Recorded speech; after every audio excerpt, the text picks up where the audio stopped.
Amen. Are you guys excited? You ready this morning? Look, Elder Frank gave me this rag. He's like, I put you a rag up there. I was like, I'm not going to need it. I done used it, y'all. I'm hot this morning. Are you excited this morning to be in the house of God? All right, now listen. Y'all know me. I like to be active. I like to be wild. I want y'all to be active and wild with me and respond with me. You excited this morning? All right, come on. I'm so excited. Brother Ricky, are we live? We good? Okay, Pastor said please go live. Everybody say, hey, Pastor. I talked to him this morning. They are having a blast doing some family times. Pastor approached me a couple months ago and said, I want to do a series called Rivers. Mr. Ricky, there should be the graphic for it in there. And I said, well, okay, but what, why? What river kind of thing? I kind of ask questions when I go to make graphics for him. He's like, I don't know, just rivers. I said, that's it, just rivers? He said, yeah, I don't know what I'm going to teach about, but it's going to be about rivers. I said, okay, all right. So we made the graphic, and he started that teaching last week. And he said, well, you got this week? And I said, okay, well, I guess I'm going to teach on rivers. That's what we're going to do. And I pondered. I'm like, what am I going to, God, what you got to say? And if you've been here long enough and you know me, you know my nickname is River. That is Brother Brandon that plays the drums every once in a while. My name is Brooke. It means living water, and he just shortened it to River. So he never calls me Brooke. He calls me Riva, actually, Riva, not even River. And it's now just kind of stuck around, and Pastor, my brother will even call me River sometimes. I'm like, okay, that's my name. So God said, I want you to talk about your river, the living water. And I was like, okay. And that's one of my favorite songs that we do for baptism is there's living water inside of me flowing out. And I was excited. I was like, I get to preach rivers because that's what I live. That's who I am. And so I'm going to take you on a journey this morning if you'll go with me. You go with me? All right, let's go. We're going to start at the back of the book. And when I say the back, I mean just about the very last page. Revelations 22. If you were here last week, Pastor started here as well. Revelations 22, we have got John has had an encounter with God, and God has taken him into a spiritual vision of the end of the world that we all like to talk about the Antichrist and quote all those scriptures and things and not read the whole thing, but sorry, I had a little moment there. And he's seeing the Antichrist, the abyss, the pestilence, the things that are coming, but then he sees the king conquer the dragon, destroys everything, and rebuilds a new heaven and a new earth. That's a teaching for another time and another place. But John has now found himself in the new earth and the new heaven, and he's seeing what it's going to look like. And in Revelations 22:1, it says, now the angel showed me a river of water of life as crystal and clear, flowing from the throne of God and the Lamb down the middle of the street of the city. We're going to stop there. Last week, if you were here, Pastor said, and I quote, there's too many ofs in that sentence. It says, he showed me a pure river of water of life. Okay, so I broke it down. We're going back to kindergarten, first grade maybe. The word of means to be part of something's whole. Example, if I've got a vest on, I've got a vest on. But if I put sleeves on it, I got a what? A jacket or a sweater, right? I got a shoelace, and I put it on the shoe, I got a whole shoe, right? The sole. So it's just a piece of something else. So we've got a river of water. So we got water here, but it's a water of life. What does life mean? Life is the very existence of something. So now we've got water that is part of something's existence. Okay? Just go with me. We digging, piece by piece, we digging, okay? So he's in a new heaven, he's in the new earth, he sees the throne of God, and from the feet of the throne, there's flowing water that is part of an existence of life. What life? We say it very often, and if you've been in church long enough, you've heard people say, the river of God is here. Get in the river. There's life in the river. I want you, nobody on the live feed can see y'all, but I want y'all to participate. If you've ever been like, what in God's creation are they talking about? The river, raise your hand. Please, come on. Nobody has ever said, what are they talking? I see some hands. Y'all not about yourself. What's the river of life? What's this river business? I get it. We're going to break down what the river is, right? Because I don't want us to be a church where we talk about things and it goes over your head. I want it to stick right here. I want you to come away today going, I know what the river of life means and I am in it. Or I'm at least standing a little closer than I was when I got here. I'll take that this morning. Put your little toe in this morning if you need to. But if you want to jump head in, I'll be excited about that as well. So, we have found the river of life, which is actual water, flowing from the throne, and it's part of life, the existence. When God created us, he took spirit from heaven and put it in flesh on earth. Everybody agree with that? Everybody understand that? We say it all the time. I'm just a spirit in a human body. That's exactly what you are. The moment this heart stops, your spirit's gone. Sometimes the heart don't stop and the spirit's gone, and we keep them in a bed trying to keep them alive. And their spirit's already where it needs to be. When the spirit goes, it don't matter what happens to the flesh, because the flesh cannot operate outside of the spirit. A spirit. It could be a good spirit or it could be a bad spirit, but the body is not moving without a spirit. The spirit is who our existence is. You are not what your arms look like, what your cellulite looks like, what your wrinkles look like, your hair, your don't hair looks like. That's not who you are.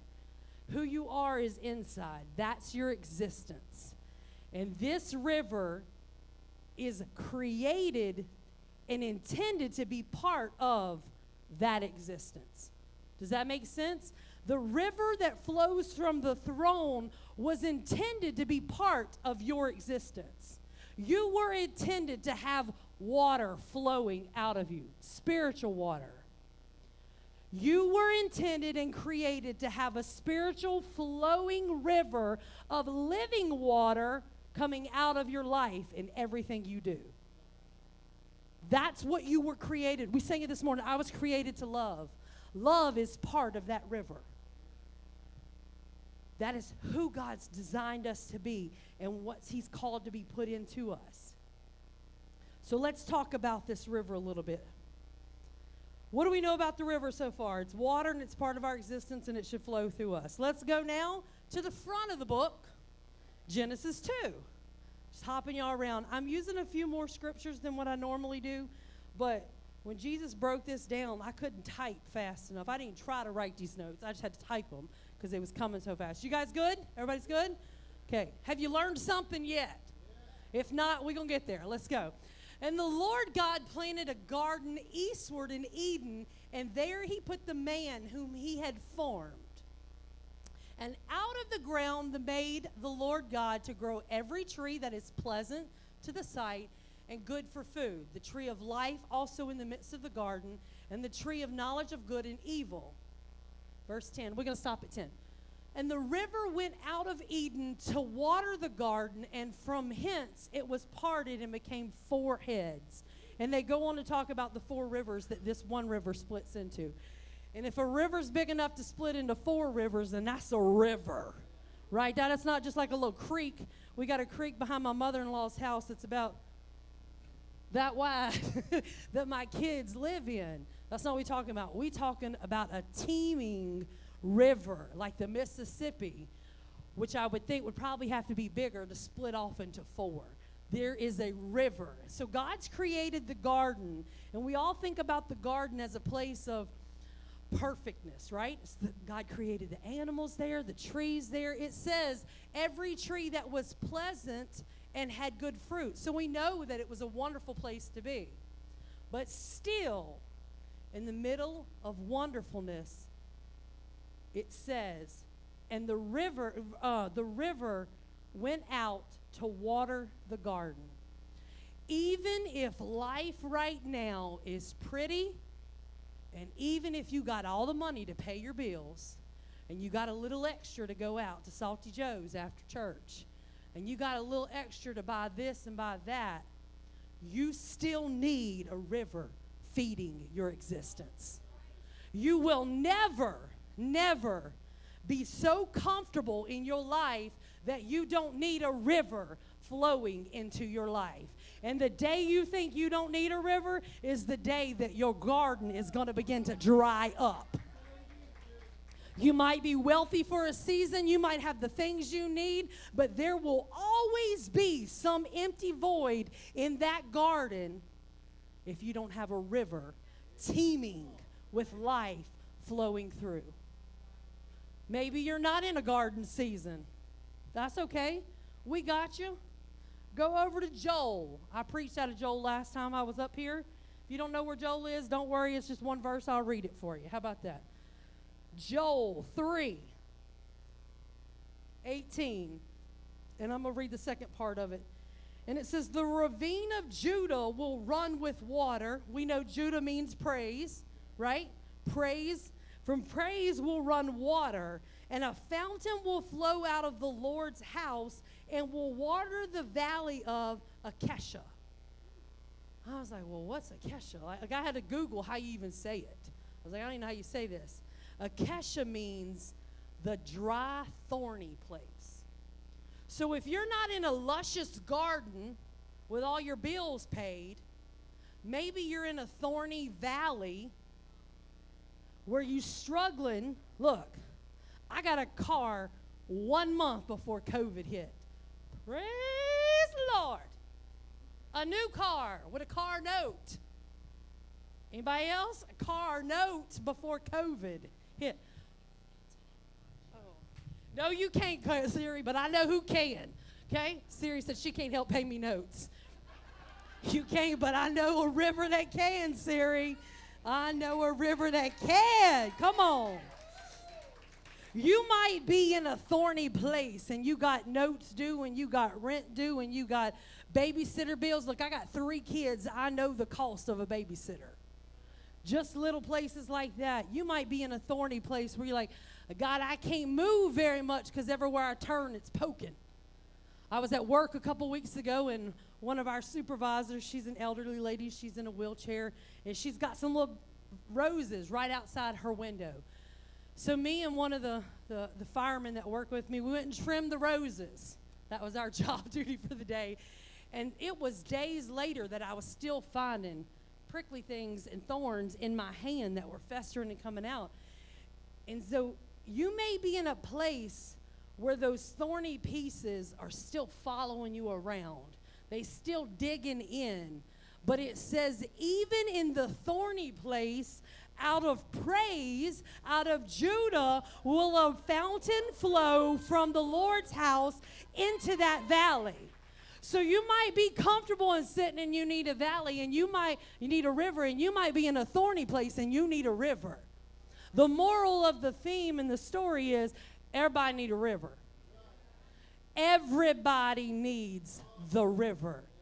Pastor Brad needs the river because he carries more than what you know. Just being a pastor. I am Pastor Brooke. I'm the pastor of the worship team. I need a river in my life every day. With an 8-year-old little girl, I need it several times a day in my life. I'm just saying. You got kids, sometimes you just need to dive off in the river and just live there. That's where you are. No matter where you are in life and what you're going through, you always need this river of water of life inside of you. Got it? Okay, let's go to the next place. So far we've learned who we are, our existence. We've learned what we need in the river. But now let's go a little bit deeper. A little bit deeper. Y'all ready? All right, let me turn my page. Here we are. I didn't skip that whole page. There we go. All right, Ezekiel, and we're going to play in here for the rest of the time. Ezekiel 47. I have heard this story my whole life, and Pastor actually did a preaching on it a couple months ago. And when I start talking about it, if you were here, you're going to remember that. And we're going to read from 1 to 12, but not all at one time, so y'all don't get worried. Amen? Good? All right, the river. We know where the river is, where it comes from, where it can flow, who needs it. Now let's talk a little bit more in depth about the river. And this part excited me, because like I said, I've heard this teaching my whole life, and it just like blew up in my life. So let's start. Here we are. Another guy is having a vision and an encounter with God. God is showing him something in the spiritual that needs to relate to the physical and the natural. God will do that. People tell me all the time, I'm having these crazy dreams because God's trying to talk to you, but you won't shut up long enough during the day for him to talk to you. So he has to talk to you, your spirit, at night while you asleep. If that just convicted you, you can see me after church and I will explain all of that to you, okay? I don't have a problem with that. Pastor's never going to let me preach again. Pastor, I'm sorry. He knows. Well, he's known me my whole life. He knows how I am. It's okay. Y'all good? Okay. We're going to get into this. I'm going to drink some water before we get into this. This is big. Okay, so he's having a vision. He is seeing something spiritual that needs to be happening in the physical. Does that make sense? God will show you. Miss Crystal physically had to sweep some things this morning to change some things in the spirit around her. That's how God does. He works with both kingdoms if you let him. It's not always that confusing. It's just really that simple, to be honest. So we are, verse 1. The man brought me back to the entrance of the temple, and I saw water coming from underneath the threshold from the temple towards the east. Verse 3. And the man went eastward with the measuring line in his hand. He measured off 1,000 cubits, or 530 meters. And then he led me through the water that was ankle deep. Then he measured off another 1,000 cubits and led me to water that was knee deep. He measured off yet another 1,000 and led me to waters that was waist deep.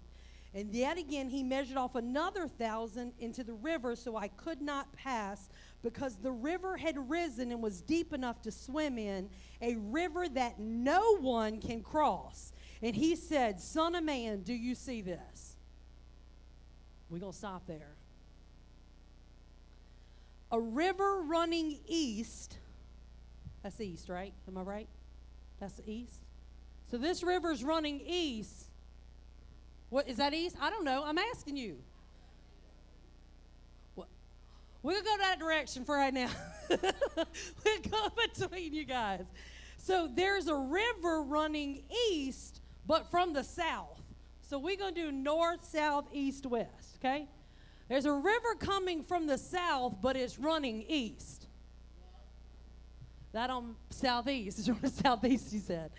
That didn't make any sense to me. It still don't make no sense. Maybe Jesus will make it make sense unless it just makes a curve. I don't know how you run from the south and go east. Is that possible? I mean, you just make a diagonal in him. There's a river running south and east all at the same time. I don't know. But this guy, Ezekiel's having this encounter, and he's encountered a messenger. And the messenger measures off, it says, in the Bible, the other one I read, 530 meters. Here in America, we don't do meters. I don't do meters. I do feet. So I looked up, what does 350 meters mean? And it means roughly 1,750 feet. No big deal. Unless you in the river, and he's saying, come on out here, bruh.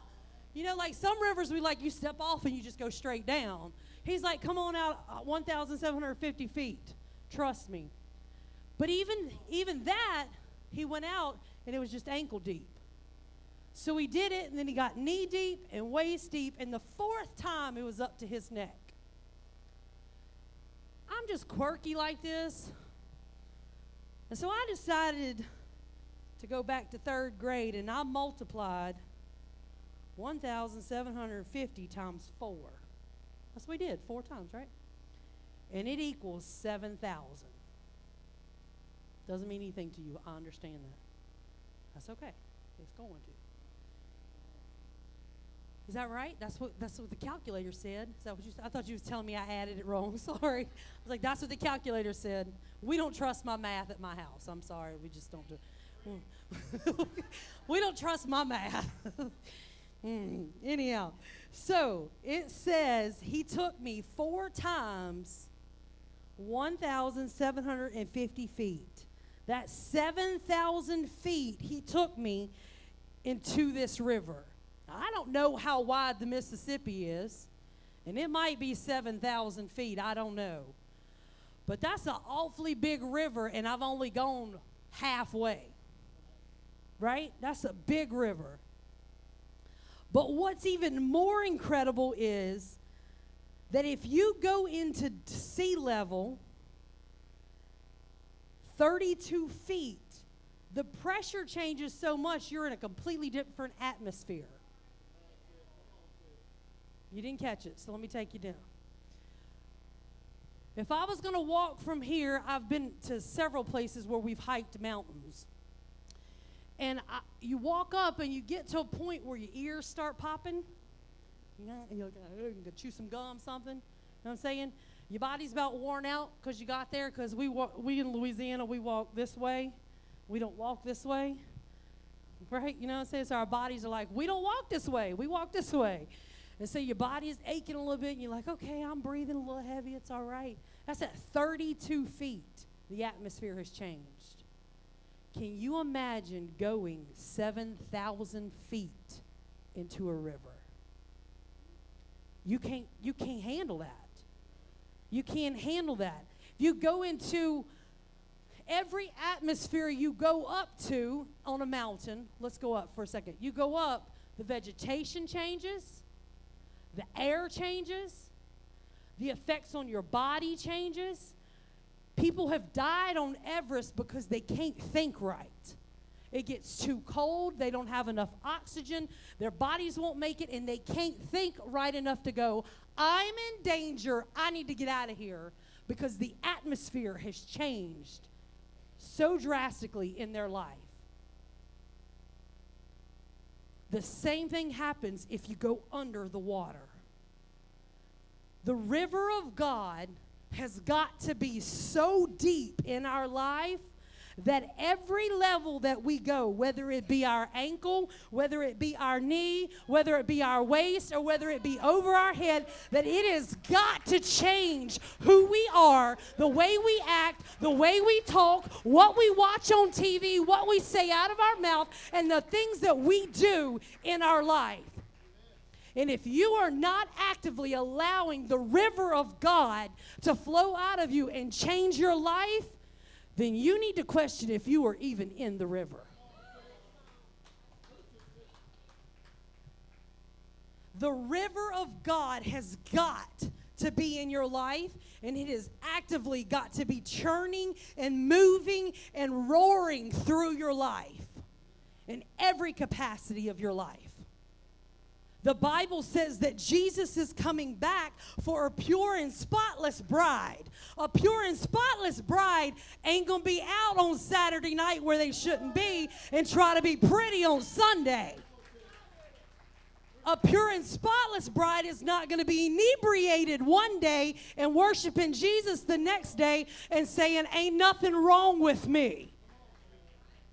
A pure and spotless bride is not going to be dressed like the woman on the street, displaying everything, and then blame the man because he's looking at her.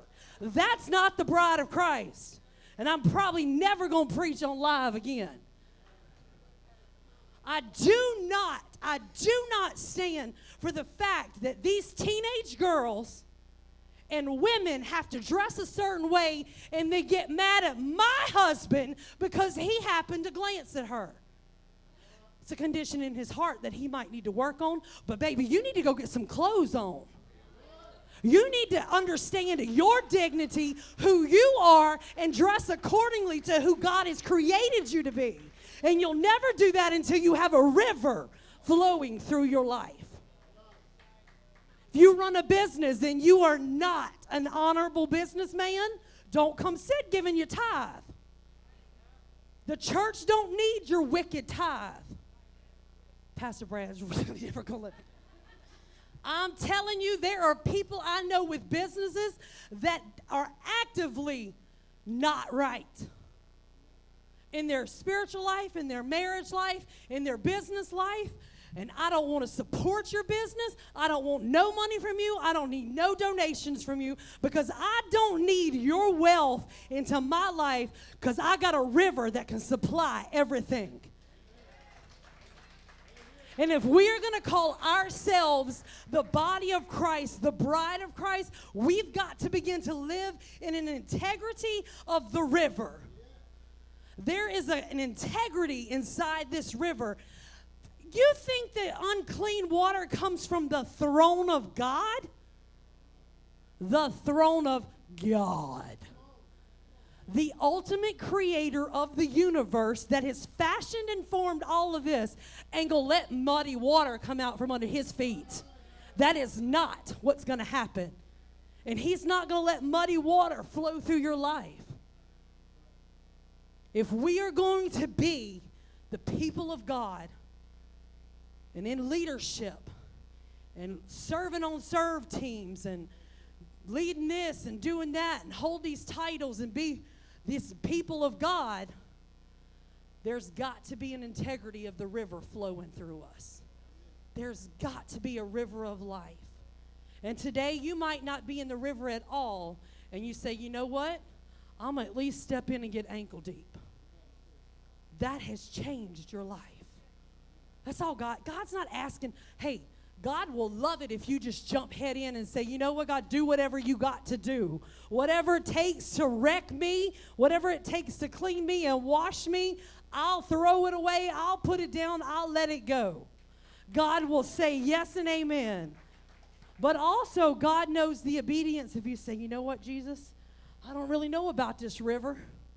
I don't know what I'm stepping into, but I'm going to step at least ankle deep into it. God will reward that as much as he rewards somebody that just dives off into it.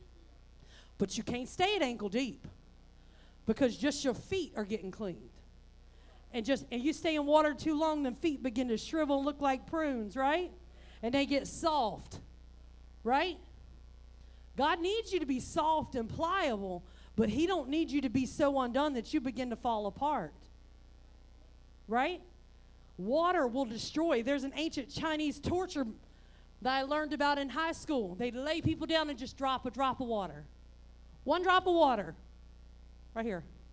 And you constantly do it and will eat away the flesh and make a hole in your body. You can't stay at ankle deep. You've got to move in the river. The river of life that should be flowing out of you. It's got to change everything about you. And I love that the guy says, he says, Son of man, do you see this? No, I don't. I'm not 7,000 feet in the river that I ain't never been in. I don't see what's going on. And I looked at that and I was like, how could you not see it? You were in a river 7,000 feet over your head that you said it's a river can't nobody swim across. But I believe that the messenger of God was on to something. This morning, we had a move of God right here. And I think that same question could apply to maybe a few people in the room. Do you see what's happening? And some of you may be able to be like, what's that all about? What they doing that for? Can we just get on to the preaching? Why are we doing this? That's not condemnation. That's the human in us, because we begin to operate out of our flesh instead of our spirit mentality, where we go, I don't know why they got to do all this. Why are you showing me this river I got to walk in? I don't understand why I got to go see this river. It's because he's trying to show something inside of us. And we've got to begin to be able to see with our spiritual eyes what God's wanting to change in the physical. We've got to be a people that allow that to happen in our life. Let's move on. Next part, I don't even know what verse it is, 7. It says, then he led me back to the bank of the river. When I arrived there, this is this is good. I saw a great number of trees on each side of the river, and he said to me, this water flows from the eastern region, goes into the Arab Valley. Well, that's what Arab means, is the valley, that enters the Dead Sea. When it empties into the sea, the salty water there becomes fresh, and swarms of living creatures will live wherever the river flows. There will be a large number of fish because the water flows there and it makes the salty water fresh. So where the river flows, everything will live. Fishermen will stand along the shore and gather different types of fish. But the swamps and marshes will not become fresh. They will remain salt. The river. We have learned that it was created and designed to be part of us. We have learned that it's got to be part of us no matter where we are in life. We have learned that there are different levels in this river, and it changes everything about us. And now we're fixing to learn that the river can take your dead, salty life, flow it through a valley, and make it fresh and alive all over again. When I've never read this part of the story, people always stop at the ankles and knees and deep. Nobody ever goes further. It says that it dumps into the Dead Sea, and at the Dead Sea, it becomes fresh. How is a Dead Sea becoming fresh? I believe it's because when we get to the point in our life where we allow the river to flow through us, and we become dead to the things inside of us, and the things that have taken over us, and the things that we entertain, through that death, that life begins to come forth, because that river begins to rush through our valleys and our low places, and it begins to take the scale. Like I just see a desert, and the water just rushing through the desert. If the water rushes through the desert, it touches everything. And everything it touches soaks up that water. It absorbs that water because it's thirsty for something. And if we will die to the things in our life that are keeping us bound and keeping us not pure and keeping us out of the river, then the river will rush through and it will make us fresh and alive. And it says that where the river flows, everything is coming to life. There will be life happening in your life. You won't just be sitting saying, man, I wish I had some friends today. Everybody's abandoned me. Nobody wants to be my friends. Nobody loves me. I'm going to eat some worms. Right? We all know that. But we find ourselves in that life sometimes. Woe is me. Pity me. I'm poor. Somebody hand me something. I don't have the nice clothes. I don't have the nice car. I don't have something new every Sunday to wear to church. My kids aren't the most popular in school. And we go through these things in life, and it just wears us down, and we just start feeling sorry for ourselves, and we just start being down when God's saying, hey, I got a river that was intended to flow through your life. So when you're in church and somebody says, the river is here, you should be, I'm coming. Let me jump in. I want to go deeper than where I already am. When somebody says the river of God, we're just believing it's going to rush through here. Lift your hands. God, take every dead thing inside of me out. God, fill every deserted place inside of me. God, every thorny place, I want you to take rid of the thorns. Every alive place, make it more alive in me, because I need your river. I need it to teem in my life. When we sing, I'm a lover of your presence, that's what we're talking about. The river is literally the presence of God. The presence of God has got to be active, flowing in our life every day, not just on Sundays. And not on Wednesdays, because we don't have Wednesday nights anymore. So if you depend on Sunday and Wednesday, you will struggle for real. Because you got one Sunday One day a week out of 7 that you depending on the river to rush through and make everything okay. That's not how the river works. I mean, they got river floodgates, but they don't close them all the time. Sometimes the river floodgates are closed. But then they go open them, it's going to gush the other 6 days of the week or the other 12 hours of the day. You don't just shut the river of God off in your life and be like, no, you can only come this far, God. I got it from here. We're good. When I was a teenager, we used to do skits all the time. We had a skit called What If Jesus Came to Your House? He had a guy, and he was standing, and he's watching whatever he's watching, drinking his beer, watching his whatever, doing his thing. Here's a knock on the door. He opens the door, and Jesus is standing there. And he's like, oh, hey, now's not a good time. Shut the door. And he's like, hold on, I'll be right back. And he goes, like, stuffs the beer cans under, takes his pornography, puts it under the chair. But if a girl did it, she put on, like, a robe on her clothes and stuff because she's fixing to go party. And then she goes, opens the door. Lets Jesus come in, and he's like, hey, I just want to spend some time with you. She's like, it's not a good time. I'm going out with my friends. We're going to do some things. He's like, yeah, but I'll just come with you. And he's like, no, this is not your kind of party. Not what you want to do. That's what we do with God sometimes. Well, as the Spirit, it's not just for teenagers. We do that as adults. It's not just a teenage thing. These guys go to parties they're not supposed to go. They go to houses that we all know about they're not supposed to go to. Y'all know what I'm talking about, too. They entertain people they're not supposed to entertain, but we do that as adults, right? We do that.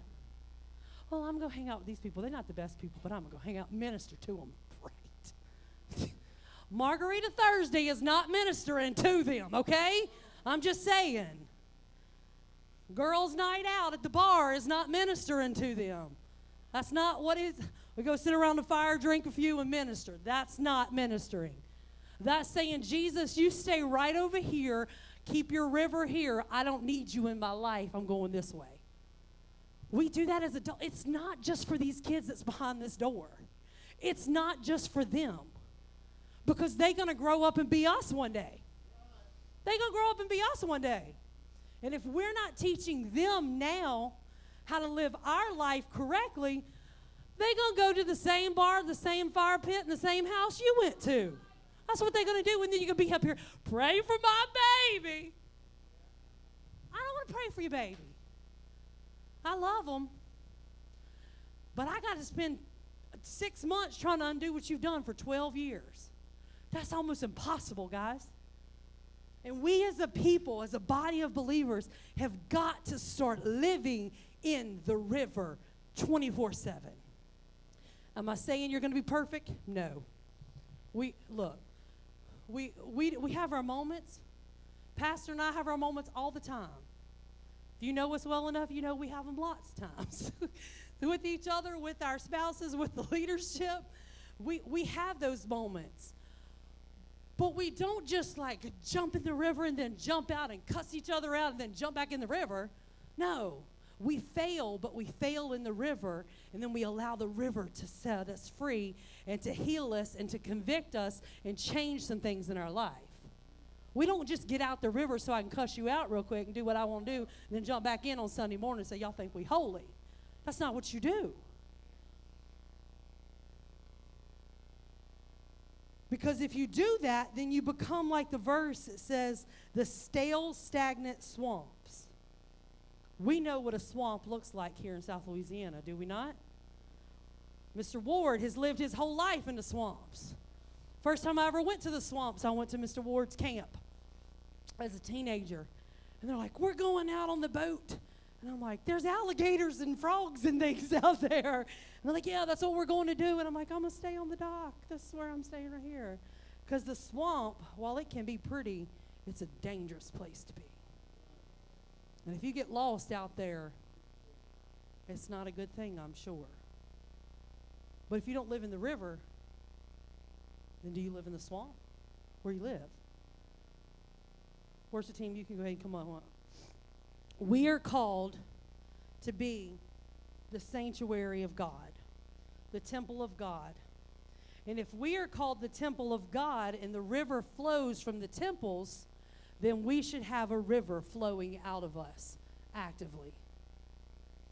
I hope today that you've learned a little bit more about what the river is, why we need the river, who the river's for, and what the river can do in your life. And I told Pastor when you can start playing a little bit, Miss Becky. I told Pastor when he asked me to do this, I said, well, I'm from 4th Ward like you are, and I've owned a few Ropers and Wranglers of my day. If y'all know what that is, just let it go.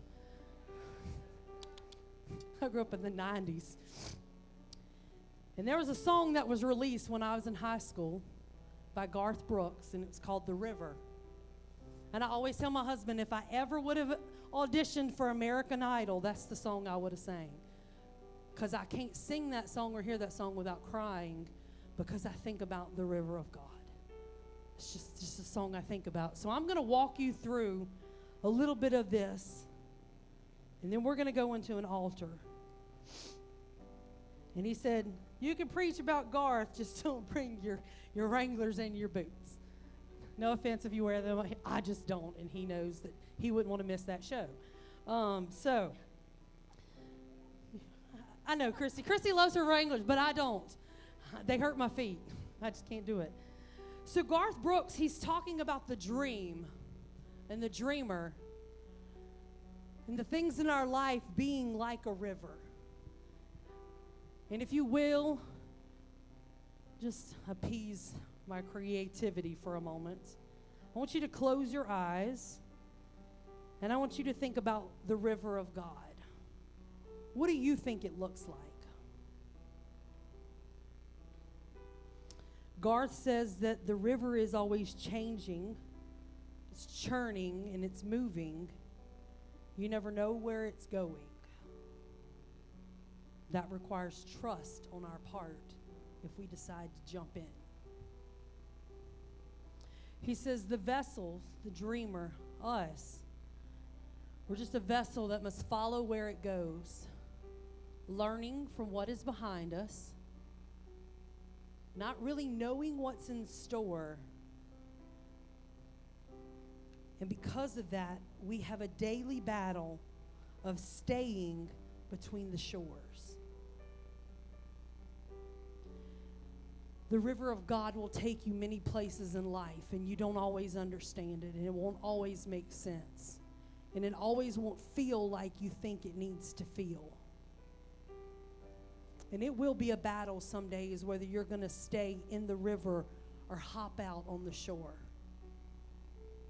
A walk with God is not for the faint of heart, but it is so worth it. So worth it.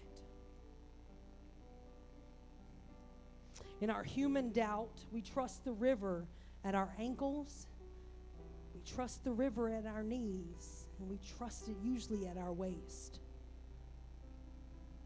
But when I go to the ocean, Biloxi, I don't go beyond my waist because I can't see what's out there. I don't need something nibbling on me. But my kids and my husband say, come a little deeper. Come on, Mom, there's a sandbar out here. Come a little deeper. And we need to be that in people's lives, and the Holy Spirit needs to be that in our lives, where it says, come on, just come a little deeper. Just come a little deeper in me. Trust the river. Come on, come another 1,750 feet with me. That's it. Just come a little deeper. And the last part of that song, as you guys stand on your feet,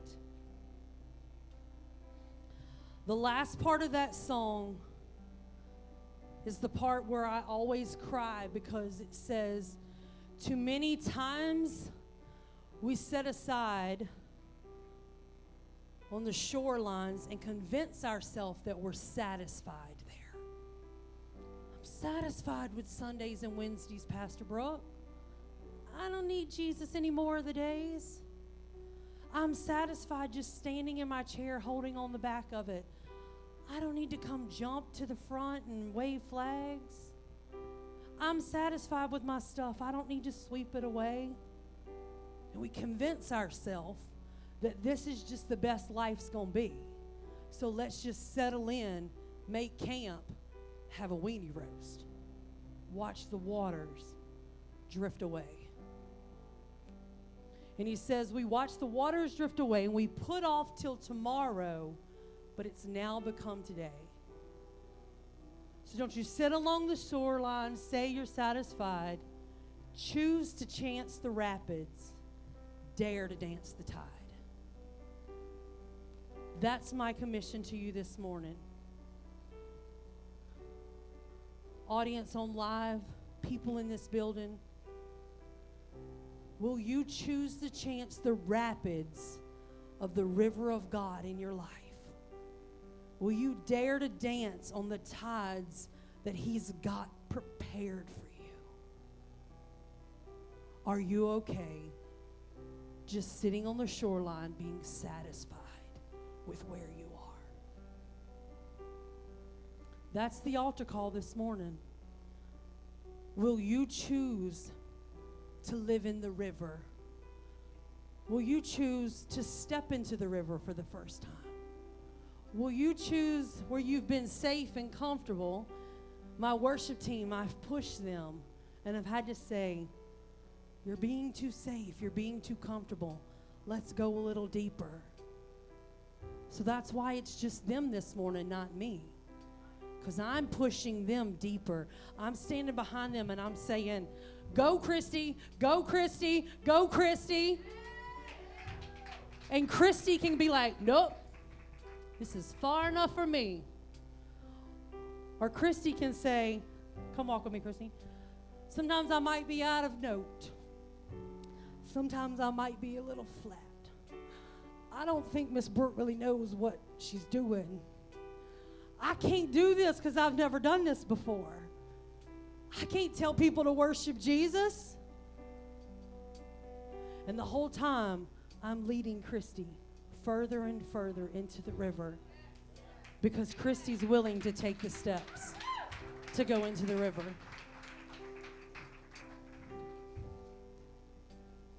Amy's been hurt. Jen has never believed in herself. But every Sunday, they take another step. And that's all I'm asking you this morning. That's all I'm asking you. They're no different. I'm no different. I'm no different from any of you. I'm asking you this morning, will you be willing to get into the river of His presence? Will you be willing to step off into something that you don't quite know what it is, but you know that you're tired of being satisfied where you are? So they're going to sing this, and we're going to open the altars. And I don't know what we're going to do from here, except for just dwell in the river for a little bit. As they begin to sing, let this be, will you be a lover of His presence?